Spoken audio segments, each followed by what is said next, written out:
আসসালামু আলাইকুম, আপনাদের সবাইকে স্বাগত জানাচ্ছি। আমি কনক সারোয়ার। আজকের আলোচনায় দর্শক, আজকে আমরা কথা বলবো বাংলাদেশের শিক্ষা ব্যবস্থা নিয়ে। শিক্ষা ব্যবস্থার অবস্থা ভয়াবহ, তার চেয়েও ভয়াবহ শিক্ষা মন্ত্রণালয়ের দায়িত্বে যিনি আছেন সেই মন্ত্রীর অবস্থা।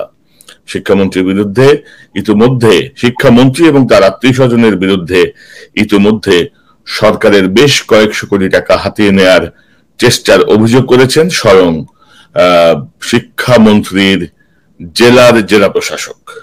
তো শিক্ষা ব্যবস্থা, শিক্ষামন্ত্রীর বর্তমান হালচাল সবকিছু নিয়ে আজকে আমার সঙ্গে কথা বলতে যোগ দিচ্ছেন আপনাদের অত্যন্ত পরিচিত মুখ, সাবেক শিক্ষা প্রতিমন্ত্রী এবং বিএনপির আন্তর্জাতিক বিষয়ক সম্পাদক জনাব এহসানুল হক মিলন। মিলন ভাই, আসসালামু আলাইকুম, কেমন আছেন? ওয়ালাইকুম সালাম। আপনি কেমন? প্রবাসী শীতের মধ্যে কেমন আছেন? ব্যাপক, আমাদের তো তুষার ঝড় গেল এবং আমরা বেশ বিপর্যস্ত অবস্থাতেই আসলে এখন দিন কাটাচ্ছি। ঘরের মধ্যেই বসে থাকতে হচ্ছে, বের হওয়া খুব মুশকিল। আমার সেই পূর্ণ শহর 38 বছর যেখানে ছিল। 38 বছর আমেরিকায় ছিলেন, আপনার তো সবই জানা এবং বোঝা। আর নিউ ইয়র্কের ওয়েদারটা একটু পিকুলিয়ার, সকালে ঠান্ডা, বিকালে গরম, বিকালে ঠান্ডা, ভোরে ঠান্ডা, একটা বাজে অবস্থা। মানে বোঝা, প্রেডিক্ট করা খুব মুশকিল আর কি। বাংলাদেশের রাজনীতির মতো কখন যে কি হয়। তো মিলন ভাই, আপনি দীর্ঘদিন শিক্ষা মন্ত্রণালয়ে চালিয়েছেন, আপনার শিক্ষা মন্ত্রণালয় সংক্রান্ত অনেক অভিজ্ঞতা আছে। আপনি বাংলাদেশে নকল মুক্ত যে আন্দোলন, নকল বিরোধী যে আন্দোলন, সেটির প্রবক্তা এবং সফল হয়েছিলেন এই ক্ষেত্রে বলা চলে। শতকরা 90-95% পর্যন্ত আমরা এটা হিসাব মেজার করতে পারি। তো গত প্রায় 12 বছরে বাংলাদেশের শিক্ষা ব্যবস্থার অবস্থা খুবই ভয়াবহ। মানে পত্র পত্রিকায় যা আসে, যা আমরা শুনি, যা দেখি। তো আমরা শুরু করতে চাই, আপনি জানেন যে সাম্প্রতিক সময়ে শিক্ষামন্ত্রী দীপু মনির আত্মীয় স্বজনদের বিরুদ্ধে একটি অভিযোগ এসেছে। তারা 359 কোটি টাকা লোপাট করার চেষ্টা করেছেন। এটি চাঁদপুরের জেলা প্রশাসকের অভিযোগটি করেছেন এবং চাঁদপুরের আওয়ামী লীগের সংসদ সদস্য, চাঁদপুর 4 আসনের সংসদ সদস্য, তিনি বলেছেন যে ভূমি অধিগ্রহণের ক্ষেত্রে 500-600 কোটি টাকার বাণিজ্য হচ্ছিল অবাধে। এর পেছনে যেহেতু খোদ শিক্ষামন্ত্রীর ক্ষমতা ও তার ভাই বেরাদার জড়িত, তাই কেউ মুখ খুলছিল না, মোহাম্মদ শফিকুর রহমান বলেছেন প্রথম আলোর সাথে ইন্টারভিউতে। এবং জেলা প্রশাসক লিখিতভাবে মন্ত্রণালয়ে অভিযুক্তি করেছেন। যদিও দীপুমণি এ ব্যাপারে সাফাই গিয়েছেন যে তিনি বা তার পরিবারের কেউ সঙ্গে যুক্ত নয়, এটি একটি ষড়যন্ত্র বা এটি একটি অপপ্রচার। তো আপনি চাঁদপুরের মানুষ, চাঁদপুরের এমপি ছিলেন, আপনি অনেক খবরই রাখেন চাঁদপুর বিষয়ে। তো সব মিলিয়ে আপনার বক্তব্যটা আমরা জানতে চাচ্ছি, কিভাবে দেখছেন আপনি? ধন্যবাদ আপনাকে। আপনি যেভাবে প্রথম আলো নিউজ দেখিয়ে আমাদের এই অনুষ্ঠানটি শুরু করলেন এবং সেখানে চাঁদপুর 4-এর অর্থাৎ ফরিদগঞ্জের সংসদ সদস্য, আপনার অগ্রজ মোহাম্মদ শফিকুর রহমান, তিনি সাংবাদিক, তিনি মাননীয় সংসদ সদস্য বটে, তিনি এই কথাটি বলেছেন। অতএব তিনি অনেক বুঝে শুনেই বলেছেন এবং সেখানকার দায়িত্বে নিয়োজিত জেলা প্রশাসক তিনিও এই প্রতিবেদন মন্ত্রণালয়ে তিনি খোদ নিজে পাঠিয়েছেন। এখানে মাননীয় শিক্ষামন্ত্রীর এড়িয়ে যাওয়ার কোন সুযোগ আছে বলে আমি বিশ্বাস করি না। কারণ ওনার আত্মীয় স্বজনকে যেভাবে করা হয়েছে সেটা, এবং যেভাবে প্রথম আলো এটাকে পোর্ট্রেট করেছে যে 23শে ডিসেম্বর 2019-এ মন্ত্রিসভার ব্যাটিং হয়েছিল, 28শে মে 2020-এ প্রভাবশালী গোষ্ঠীর জমি কেনেন, 9 সেপ্টেম্বর 2020-এ সংসদে চাঁদপুর বিশ্ববিদ্যালয় আইন পাস এবং 6 এপ্রিল 2021-এ এসে জমি অধিগ্রহণ, প্রশাসনিক অনুমোদন এবং 16 নভেম্বর 2021-এ দলীয় পর্যালোচনা করে জেলা প্রশাসক প্রতিবেদন পাঠিয়েছিলেন। এখানে একদম স্পষ্ট মোটিভ অফ দ্য ক্রাইম, যে কিভাবে ওরা জানতে পারলেন এই এলাকাটি জমি অধিগ্রহণ হবে এবং সেইভাবে তারা ব্যবস্থা নিয়েছেন। এই যে লিকেজ অফ ইনফরমেশন এন্ড গভর্নমেন্টের তহবিল প্রস্তুত করার যে একটি অপকৌশল করেছিল ক্ষমতায় থেকে, এটাকেই বলা হয় ক্ষমতার অপব্যবহার। অতএব ক্ষমতার অপব্যবহারের এই দোষ থেকে ওনার দায়ী উনি কর্ম অবস্থায় ফিরিয়ে নিতে পারেন না। যাই হোক, আমি এখানে আর দু একটি কথা, ওনার আপন ভাই এবং মিলন ভাই, এটা তো মন্ত্রীর যে গোপনীয়তা শপথ রক্ষার যে শপথ, সেটিও তো ভঙ্গ করা। of course it's a set up game, এটা clearly indicated এবং ডিসি প্রতিবেদন এবং সবকিছু মিলিয়ে। এখন দেখুন ডক্টর কনক সাহেব, আপনি একটু ভালোভাবে চিন্তা করলে দেখবেন এই যে যেই জায়গাটি বিশ্ববিদ্যালয় করার চেষ্টা করা হচ্ছিল বা জমি অধিগ্রহণ করা হচ্ছিল, আপনি যদি গুগল সার্চে গিয়ে ম্যাপিং লোকেশনটা দেখবেন তাহলে দেখবেন এটা চাঁদপুর থেকে প্রায় 6 কিলোমিটার দক্ষিণে এবং হাইমচরের কাছাকাছি এবং নদীর পাশে, নদী থেকে 200 মিটারের কাছে এই চর এলাকায় এই জায়গাগুলো অধিগ্রহণ করা হচ্ছে। এখন একটি বিশ্ববিদ্যালয় সরকার হাজার হাজার কোটি টাকা বিনিয়োগ করে কি জন্য? এখানে চাঁদপুর একটি জেলা, এটা ডেমোগ্রাফিক লোকেশন এবং জিওগ্রাফিক লোকেশনে চাঁদপুর কি অন্য 8টি উপজেলার কেন্দ্রবিন্দু কিনা? আমি বলছি জনসংখ্যা এবং যোগাযোগ ভৌগোলিক দুটি মিলিয়ে ডেমোগ্রাফিক এন্ড জিওগ্রাফিক লোকেশনে। যদি তাই না হয় ওই জায়গায় বিশ্ববিদ্যালয়টি করলে আমরা যাদের জন্য বিশ্ববিদ্যালয় করব তারা আদৌ সেখানে কোনো সুযোগ পাবে কিনা সেটা আপনার কগনিজেন্সে নিতে হবে। কারণ হচ্ছে যে চাঁদপুরে আমার কচুয়া থেকে ওই জায়গায় যেতে মোর দেন 2 আওয়ার্স সময় লাগবে, ততক্ষণে কিন্তু আমরা কুমিল্লা বিশ্ববিদ্যালয়, ঢাকা বিশ্ববিদ্যালয় চলে আসতে পারছি। তাহলে ওই জায়গায় চাঁদপুর উপজেলার হাজীগঞ্জ বলেন, শাহরাস্তি বলেন, কচুয়া বলেন, মতলব উত্তর দক্ষিণ বলেন, সকলকে সেখানে যেতে প্রচুর সময় লাগবে। এটা একদম দক্ষিণে পড়েছে। বরং আপনি বলতে পারেন শরীয়তপুর থেকে বা মাদারীপুর থেকে বা বরিশাল থেকে, ভোলা থেকে বা লক্ষ্মীপুর থেকে সেখানে আসতে পারে। এই যে আমাদের কমিউনিকেশন একটা ব্যারিকেড রয়েছে নদী, সেই জায়গায় ওই নদীর পাড়ে গিয়ে এটা কেন করা হলো? আমরা দেখেছি পত্রিকায় লেখা হয়েছে কেউ ওখানে করতে চেয়েছিলেন সিনিয়র সিটিজেন হোম, কেউ করতে চেয়েছিলেন ফিল্ম স্টারদের জন্য একটি স্থান। এই যে ফিল্মের নগরী বা সিনিয়র সিটিজেন হোম, হ্যাঁ সেটা সেখানে হতে পারে, কিন্তু বিশ্ববিদ্যালয় হওয়ার এই বিলাসিতা ওখানে গিয়ে হতে পারে না। চাঁদপুরের সকলের একটু অভিযোগ ছিল আমার বিরুদ্ধে, আমি চাঁদপুর পলিটেকনিক ইনস্টিটিউট কচুয়ায় নিয়ে এসেছিলাম। এটা নিয়ে আমার বিরুদ্ধে আমার দল থেকেও অনেকে এটা নিয়ে কথা বলতো। আমি আসলে ওয়ার্ল্ড ব্যাংকের এই প্রজেক্টটিকে যে কচুয়ায় নিয়ে এসেছিলাম এই একটি কথার উপরে, জিওবি এবং ওয়ার্ল্ড ব্যাংকের প্রজেক্টে বলা হয়েছিল প্রত্যেকটি জেলা শহরে একটি করিয়া পলিটেকনিক ইনস্টিটিউট প্রতিষ্ঠিত হইবে। সেইটাকে আমি কচুয়ায় নিয়ে আসছিলাম। তার কারণ হলো চাঁদপুর হচ্ছে centre of the geographic and demographic point নয়। আপনি যদি মনে করেন বাংলাদেশে কিভাবে জেলা হলো, তাহলে ব্রিটিশ আমলে নৌকা যেখানে যেত সেখানে মানুষ বিকাল বেলা বাজার বসিয়েছিল নৌকায় করে গিয়ে, বার্টার সিস্টেমে নৌকা থেকে মানুষের এক্সচেঞ্জ করতো, কেউ ধান দিত, ইলিশ নিত, কেউ পাট দিত, তামাক নিত, এইভাবে চলছিল।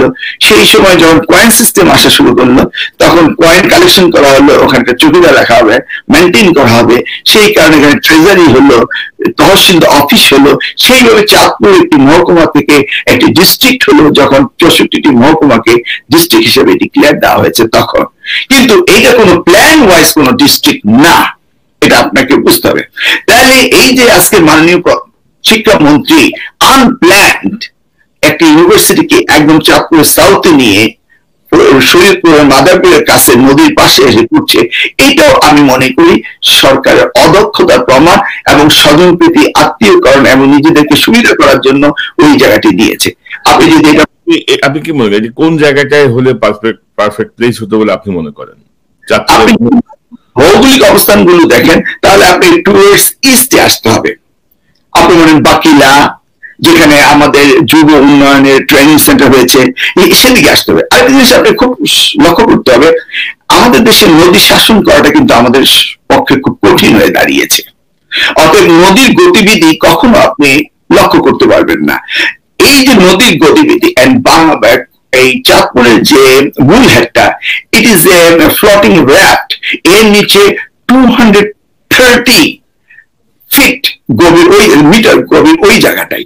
আপনি চিন্তা করে দেখুন, এই যে আপনার যে ঘূর্ণায়ন হয়ে যেখানে অ্যাক্সিডেন্ট হতো, আমি যখন চাঁদপুরের দায়িত্বমন্ত্রী হলাম, নাসরিন 2 যখন 350 নিয়ে হারিয়ে গেল, তখন আমি মন্ত্রীর দায়িত্ব পাওয়ার কিছুদিন আগে আসার পরে আমি ঘাটকে পাল্টে দিলাম। আমি বললাম রেইনি সিজনে ঘাট চলে যাবে দক্ষিণে, আবার ড্রাই সিজনে ডাকাতিয়া নদী দিয়ে চলে আসবে।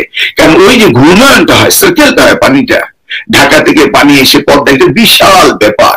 সেই জায়গাটিতে যদি আপনি সেখানে নদী শাসনের যেহেতু কোনো গ্যারান্টি নেই, সেই ক্ষেত্রে আপনি কোন অবস্থাতেই সেখানে এই ধরনের একটি বিশ্ববিদ্যালয় করা সমীচীন হবে না, এবং এইটা মোদী শাসনের তাদের থেকে যদি রিপোর্ট না হতো, আপনার ওয়াটার বোর্ড মিনিস্ট্রি তারাও এটাকে নিষেধ করতেন। যেমন আমার মনে আছে আপনার ডাচ যারা এই রিভার শাসন করে, ওদেরকে নিয়ে আমরা একটা সফরে গিয়েছিলাম, তারা আমাদের চাঁদপুরে ওই বেতে গিয়ে বললো, is it a river or it's a ocean? আপনি নিশ্চয়ই দেখেছেন এই পার থেকে ও পার দেখা যায় না, is it a river or it's a ocean? আমাকে প্রশ্ন করেছিল delegates, of course it's a river. তো no way, it's not a river, it's a ocean. তাহলে এই আমি একটু একটু যোগ করতে চাই আপনার সাথে। ধরেন চাঁদপুরের এই যে শিক্ষামন্ত্রীর প্রভাবে তার পরিবারের সদস্যদের এই যে লুটপাটের যে প্রচেষ্টা, সে প্রচেষ্টাকে নিয়ে আমি দেখলাম যে জেলা আওয়ামী লীগের সভাপতি নাসির সাহেবও কিন্তু প্রতিক্রিয়া দেখিয়েছেন। একটি অনলাইন টেলিভিশনে তিনি তার সাক্ষাৎকার দিয়েছেন এবং প্রকাশ্যেই বলেছেন যে মন্ত্রীর পরিবারের যে কর্মকাণ্ড বা মন্ত্রীর যে ব্যক্তিগত কর্মকাণ্ড। তো আপনি কি মনে করেন যে দীপু মনি ওনার এই অবস্থা কেন হলো? তার মানে হচ্ছে অতীতেও তো তার ভাই সহ যে সাম্রাজ্য তারা গড়ে তোলার চেষ্টা করছেন, সেই সম্পর্কে আপনার কাছে কোনো ধারণা আছে? আপনার কাছে কোনো তথ্য আছে? আসলে উনি প্রথম টার্মে বাংলাদেশে এই যে বয়সে উনি পররাষ্ট্র মন্ত্রী হয়েছিলেন, এটি একটি অস্বাভাবিকতা। এবং তারপর আমরা অনেক আলোচনা সমালোচনা শুনেছি, বাফার স্টেট সম্বন্ধে অনেক কিছু আমরা শুনেছি। তো প্রথম ধাপে উনাকে এত উপরে উঠিয়ে দেওয়া হয়েছিল যে সেখান থেকে আর উনাকে বোধহয় যে কোনো কারণেই হোক, দলীয় পলিটিক্সের কারণে লোকজনই তো ওনাকে একসেপ্ট করছেন না, আমি যেটা দেখছি চাঁদপুরের আওয়ামী লীগ। আমরাও শুনতে পাচ্ছি দলীয় লোকে ওনাকে অ্যাকসেপ্ট করছেন না। তো অ্যাকসেপ্ট করা না করা কিছু না, তো আপনি তো জানেন নির্বাচন হয়ে যায় মধ্যরাত্রে, আমাদের সুষ্ঠু নির্বাচন হলে না দলীয় লোকেরা প্রতিবাদ করতে পারতো, একটা রেজাল্ট আসতো। সেটা তো আমাদের দেশে সেই ট্রেডিশনটা আমরা এখন নেই। আর তাছাড়া উনি শিক্ষামন্ত্রী ডাক্তার হিসেবে রয়েছেন, সকলেই শিক্ষিত, মন্ত্রী হতে হলে উচ্চ শিক্ষিত হতে হবে না। বাট আপনি দেখুন ওনার success rate is very low. আমি সেটাও দেখতে পেয়েছি আপনার এই বিভিন্ন বিশ্ববিদ্যালয়ের যে অবস্থানগুলো, সেগুলি নিয়ে আপনি যদি বলি একটানা 2009 সালের বিগিনিং থেকে এই পর্যন্ত শিক্ষা মন্ত্রণালয় যেভাবে নিচের দিক গড়িয়ে পড়ছে, স্লাইকে ওই একটি পাহাড়ের উঁচুতে গিয়ে শীতের সময় যদি একটি স্নোবল তৈরি করে ছেড়ে দেন, এটা যতটাই রোলিং করছে ততটাই বড় হচ্ছে। এই ঠিক শিক্ষা মন্ত্রণালয় এমনি একটা খাদের পাশে এসে দাঁড়িয়েছে। শিক্ষা মন্ত্রণালয়ে আমরা আসবো, তার আগে আরেকটা প্রসঙ্গে যেতে চাই। সেটি হচ্ছে আমরা দেখলাম যে এই বিষয়টি নিয়ে চাঁদপুরের জেলা প্রশাসক লিখিতভাবে জানিয়েছেন মন্ত্রণালয়কে, এবং তার এই লিখিত অভিযোগের পরেই আসলে বিষয়টি গুরুত্ব সহকারে সবার সামনে আসে। না হয় বাংলাদেশের বর্তমান সময়ে গণমাধ্যমের যে অবস্থা, গণমাধ্যম একজন সিটিং মিনিস্টারের বিরুদ্ধে এত বড় দুর্নীতির অভিযোগ নিয়ে আসা একটু কঠিনই ছিল। তো এই যে জেলা প্রশাসকের যে ভূমিকা, সেই ভূমিকায় আপনি কি মনে করেন যে সরকার তার কন্ট্রোল হারাচ্ছে, বা আমাদের যারা আমলা আছেন, যারা মাঠ পর্যায়ে কাজ করছেন, প্রশাসনে কাজ করছেন, তারাও ভাবছেন যে ইনাফ ইজ এনাফ, এখন আমাদেরকে দেশকে রক্ষায় তৎপর হতে হবে? হ্যাঁ, আপনার প্রশ্নটি খুবই সুন্দর। বলা যায় এনাফ ইজ এনাফ, সেটাও বলা যায়। দ্বিতীয়টি হচ্ছে এই আওয়ামী লীগ ভার্সেস আওয়ামী লীগ, যেহেতু অন্য দলকে তারা নিষ্ক্রিয় করে ফেলেছে, সেই কারণে এখন তাদেরও একটি অন্তর্দ্বন্দ্ব কোন্দল এগুলি বেরিয়ে আসছে। অপরদিকে প্রশাসনিক কর্মকর্তারা যারা DCI, they R below 15 years old, they have a long way to go। তাদের এই যে লং ওয়ে টু গো তারা ডিটারমাইন করতে পেরেছে, আমি মনে করি যে তাদের শেষ জীবন এই সরকারের অধীনে কাটছে না, মোটামুটি বুঝতে পারি। তাছাড়া অনেকেই আছে সত্য কথা বলতে জানে, সাহসী। দুইটি সমন্বয় হয়েছে এখানে। ব্যক্তিগতভাবে ডিসি আমি মনে করবো সৎ, সাহসী।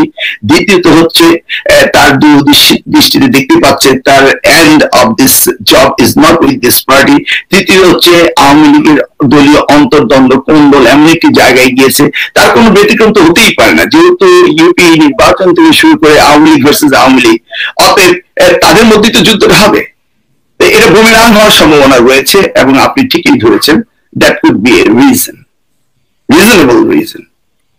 তবে চাঁদপুরের জেলা প্রশাসক যে সাহস দেখিয়েছেন, আমরা প্রত্যাশা করব বাংলাদেশের প্রতিটা জেলার জেলা প্রশাসক এমন সাহসী হবেন যেন জনগণের সম্পদ লুণ্ঠনকারীদের চিহ্নিত করা যায়, প্রতিহত করা যায়। কারণ গত 12 বছরে যে পরিমাণ অর্থ পাচারের তথ্য আমরা পেয়েছি, মানে পত্রিকায় পেয়েছি, এর বাইরেও তো মানে বিপুল পরিমাণ অর্থ হয়তো পাচার হয়েছে। তো আমার মনে হয় যে জেলা প্রশাসক যারা আছেন মাঠ পর্যায়ে থেকেই যদি তারা তৎপর হন, অনেক কিছুই ঠেকিয়ে দেওয়া সম্ভব দেশের স্বার্থে। তো মিলন ভাই, আপনার শিক্ষা মন্ত্রণালয়ের অবস্থা খুব খারাপ। আপনি জানেন যে দীপুমনির আগে নাহিদ সাহেব দায়িত্বে ছিলেন। নাহিদ সাহেব যখন দায়িত্বে ছিলেন তখন প্রশ্নপত্র ফাঁসের যে হিড়িক আমরা দেখেছি, পাশাপাশি এক পর্যায়ে নাহিদ সাহেব মন্ত্রণালয়ে পরামর্শ দিয়েছিলেন যে ঘুষ খান কিন্তু সহনীয় মাত্রায় খান।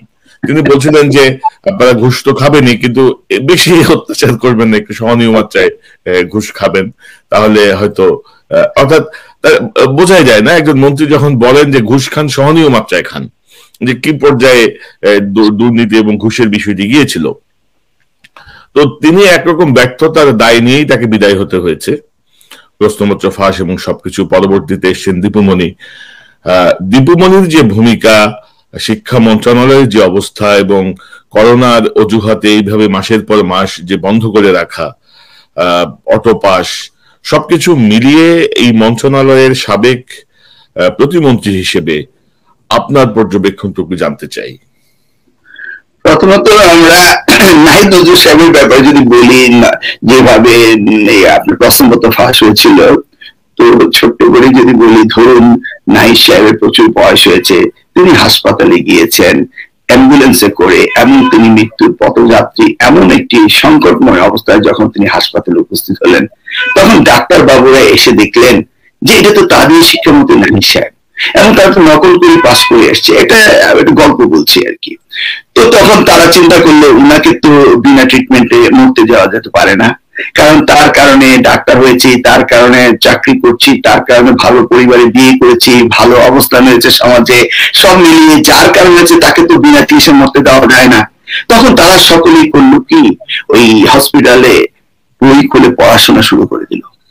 হঠাৎ করে নাহিদ সাহেব চোখ খুলে দেখলেন যে সকল ডাক্তাররা পড়ছে, তো বলছে, বাবারা তোমরা আমাকে চিকিৎসা না দিয়ে বই পড়ছো কেন?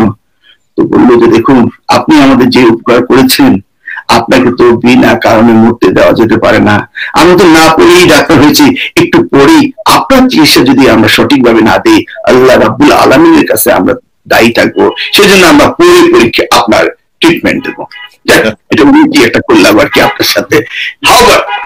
এখন আসুন, উনি এক টাইম উনার এই যে ফেইলিউরের দিকে দেশকে নিয়ে যাচ্ছিল শিক্ষা ব্যবস্থাকে, তারপর কিন্তু ওনাকে 2 টার্ম দেওয়া হয়েছিল, আপনি দেখেছেন, টানা। তারপরে এখন আসলো পররাষ্ট্র মন্ত্রণালয় থেকে শিক্ষা মন্ত্রণালয়। এটা আমাদের চাঁদপুরের জন্য গর্ব, এবং আমরা খুব আনন্দিত, খুশি হয়েছিলাম যে এত বড় মন্ত্রণালয় এবং এটা দরকার রয়েছে সুষ্ঠুভাবে পরিচালনা করার। আর আমরা জানি মহিলারা একটু ভালো পরিচালনা করতে পারেন, এটা আমার ধারণা ছিল আর কি। আপনি বিদেশে দেখেছেন মহিলারা ভালো সার্ভিস দেয় অফিসিয়াল জবে, you might agree with me. তো সেই আশায় ছিলাম, কিন্তু ওনার এখানে আসার পরে উনি প্রথমে যেটি করলেন, 1972 সাল ছিল নকলের জন্ম তারিখ। ঠিক 1972 সাল থেকে এটা 3 যুগ লেগেছে এখান থেকে বেরিয়ে আসতে। উনি আবার সেই জায়গায় 1972 মতো অটো প্রমোশন দিয়ে দিলেন। দেখুন, 1972 সালে স্কুলগুলোতে অটো প্রমোশন দিয়েছিল, কিন্তু এসএসসি, এইচএসসি এবং ডিগ্রি লেভেলের কিন্তু পরীক্ষা হয়েছিল কনডেন্স সিলেবাসে। আমি কিন্তু 1972 সালের পরীক্ষার্থী ছিলাম এসএসসি এবং 74 এইচএসসি। সেই সময় 300 নম্বরের পরীক্ষা হয়েছিল, বুঝতে পেরেছেন তো? এবার তিনি বিনা পরীক্ষা অটো পাস দিয়ে দিলেন। আচ্ছা, করোনা তো একটা গ্লোবাল সমস্যা। অন্যান্য দেশে উমানে এসেছিল 2019-এর শেষের দিকে, তাই তো কোভিড-19 ওর নাম। আমাদের দেশে এসছে কখন? আপনার সুস্পষ্ট খেয়াল রয়েছে, মার্চে এসে আমরা ঘোষণা দিলাম, হাতির ঝিলে সেই উৎসব অনুষ্ঠান করার পরে আমরা ঘোষণা দিলাম যে আমাদের করোনা উৎসব, করোনা এসছে। এই করোনার জন্য উনি শিক্ষার্থীদের ছুটি দিয়ে দিলেন, তাদেরকে বললেন না যে এই ছুটি লিঙ্গার করবে, তারা চলে গেল ছুটিতে বাড়িতে, কেউ কার নোট নেয়নি, বই নেয়নি, ল্যাপটপ নেয়নি, কিচ্ছু নেয়নি। মাসের পর মাস স্কুল, কলেজ, ইউনিভার্সিটি বন্ধ বন্ধ করেছিলেন অফিস আদালত, আবার খুলেছিলেন অফিস আদালত, কিন্তু শিক্ষা ব্যবস্থা তিনি কোনো ফেরত আনেননি। এরপরে দেখুন, আমরা বলি ডিজিটাল বাংলাদেশ, যদিও আমরা ইন্টারনেটের স্পিডের উপরে দেখি পৃথিবীতে 137টি দেশের মধ্যে আমরা 135তম, তাই নয় কি? হাওয়ার আমরা বলি আমরা ডিজিটাল দেশ, আমাদের অনলাইন এডুকেশন দেওয়া হবে, কিন্তু সেই জায়গায় অনলাইন এডুকেশন পাবলিক ইউনিভার্সিটির কথা প্রাইভেট ইউনিভার্সিটি গুলো সঠিকভাবে দিতে পারেনি। আমি বলছি পৃথিবীর সকালে করোনা ছিল, আমার মেয়েও জন যে ক্রিমিনাল জাস্টিস কলেজে লেখাপড়া করছে, তখন তারা সকলেই পড়ছে, আপনার সন্তানেরা পড়ছে, কিন্তু বাংলাদেশে লেখাপড়া টোটালি বন্ধ হয়ে গেল। বন্ধ হলো তো হলো, তারপরে তিনি হঠাৎ করে ঘোষণা দিলেন অটো প্রমোশন। কেন তিনি অটো প্রমোশনের ঘোষণা দিলেন আমরা কেউ বুঝতে পারলাম না। তারপরে আবার বললেন যে ঠিক আছে, এইচএসসি রেজাল্ট হবে এসএসসি জিপি এর উপরে এবং জেএসডি জুনিয়র স্কুল সার্টিফিকেটের উপরে হবে, আপনার জেএসসি পরীক্ষার উপরে হবে মার্কিং। সেই মার্কিং এ দেখা গেল যারা এই ইন্টারমিডিয়েট পাস করার পরে গেটওয়ে অফ হায়ার এডুকেশন, সেখানে সঠিকভাবে তারা গ্রেডিংটাও করেনি, যারা জিপিএ প্লাস পাওয়ার কথা ছিল সেই ধরনের 250 জন জিপিএ প্লাস পায়নি, এবং তারা করলো কি ম্যাপিং করলো, একটার পর একটা এমন ভাবে করলো যা ভাষায় প্রকাশ করার মতো না।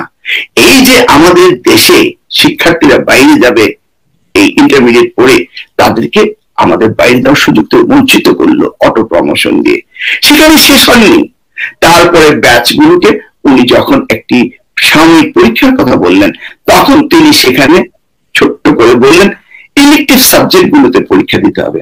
আচ্ছা বলুন তো, আপনার নিউ ইয়র্কে 12 গ্রেড পর্যন্ত পড়াশোনা হয়, প্রত্যেকটি সাবজেক্টে পড়াশোনা হয় 12 গ্রেড পর্যন্ত। আমাদের এসএসসি তে সায়েন্স আর্টস কমার্স ছিল, সেটাকে আমরা মাল্টি ট্র্যাক থেকে ইউনি ট্র্যাক করার জন্য সেই সিদ্ধান্তটি আমার টেবিলেই 2006 সালে করে এসেছিলাম। 2006 সালে জানুয়ারিতে দিতে চেয়েছিলাম, সেই বছর নির্বাচন ইয়ার ছিল বলে আমরা সেই বছর দেইনি, নেক্সট ইয়ারে আমরা আসলে বা যারা আসবেন তারা দিবেন। এবং সৃজনশীল পদ্ধতিও আমরা সেই সময় করে এসেছিলাম, সেই সময় ইট ওয়াজ ইন ফাইনাল স্টেজ, কিন্তু সেটা করা হয়নি। এই কিছুদিন আগে ঘোষণা দিলেন যে করবেন, তারা থার্ড টার্মে এসে বললেন করবেন। এখন আসুন, এই যে আপনি যদি ম্যাথ না জানেন তাহলে আপনার আইকিউ শার্প হবে না, আপনি English, Bangla, math compulsory subject কোনো পরীক্ষা হবে না, ইলেকটিভ সাবজেক্টের পরীক্ষা হবে। বলুন তো এটা কি হতে পারে? এই কয়েকটি ইলেকটিভ সাবজেক্ট নিয়ে কোন রকমের তড়িঘড়ি করে জোড়া তালি দিয়ে তিনি বললেন যে ঠিক আছে, এইভাবে গ্রেডিং করা হলো। মানে যেভাবে আমাদের দেশের দুর্নীতির বাম্পার, কোটিপতির বাম্পার ফলন, ঠিক তেমনি ভাবে জিপিএ A+ এর বাম্পার ফলন করলো। তারপর বিশ্ববিদ্যালয়গুলোতে তারা যখন পরীক্ষা দিতে গেল, তখন বিশ্ববিদ্যালয় অথরিটি নারাজ হলো। অর্থাৎ দেখুন, একই দেশে দুইটি প্রশাসন, তিনি বিশ্ববিদ্যালয়ের সাথে আলাপ করতে পারতেন, ওনার যে এই মিসম্যানেজ, বিশ্ববিদ্যালয়ের সাথে ওনার কোনো সংশ্লিষ্টতা ছিল না। এডুকেশন মিনিস্ট্রি তো secondary, higher secondary, tertiary education ministry, তাহলে উনি যে সিদ্ধান্তটা নেবেন সেই সিদ্ধান্তটা নিশ্চয়ই টার্সিয়ারি এডুকেশন অ্যাকসেপ্ট করতে হবে, সেটাও কিন্তু হয়নি। তারপরে লেজে গোবরে হয়ে গেল। এখন করোনার পরে উনি স্কুল কলেজ কিছুটা খুললেন। দেখুন, উনি স্কুল কলেজ খুললেন সপ্তাহে 2 দিনের জন্য, 2টি করে ক্লাস করার জন্য।